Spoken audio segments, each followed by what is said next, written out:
Okay, so we are going to play a game, and the rules of the game is quite simple.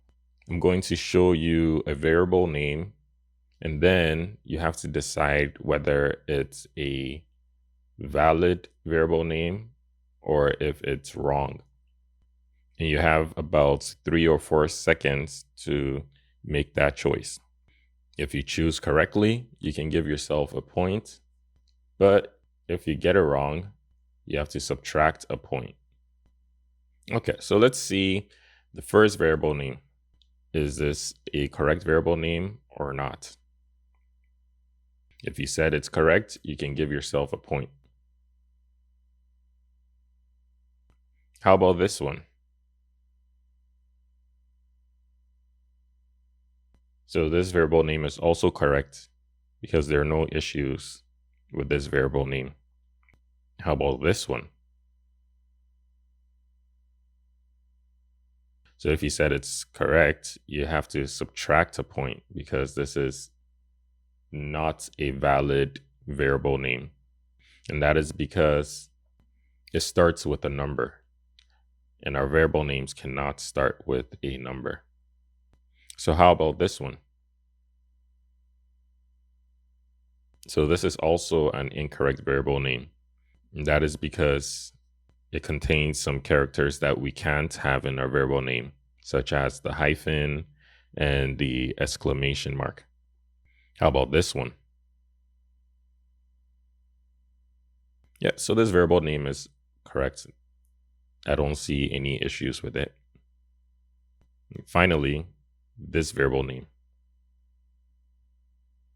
So this variable name is incorrect because we cannot have a space inside our variable names.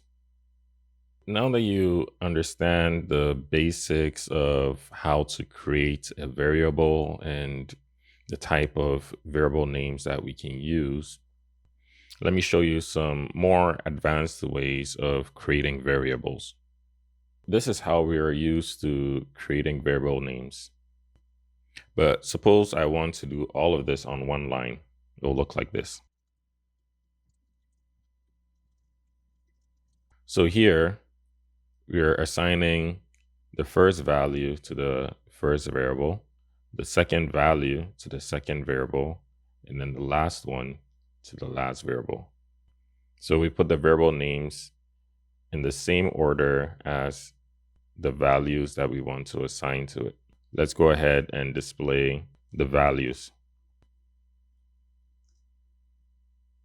So as you can see here, the first 3 print statements are exactly the same as the last 3 print statements.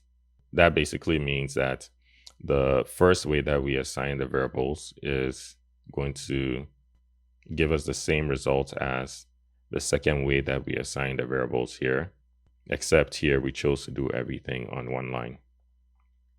Okay, so this is another way we can assign variables. Here we're doing A equals B equals C equals orange. So what I am essentially saying is all the variables are going to equal orange. So I'm going to display the values of these variables. And as you can see, orange was assigned to A, B, and C. So this is useful if you have a lot of variables and you want all of them to equal the same thing.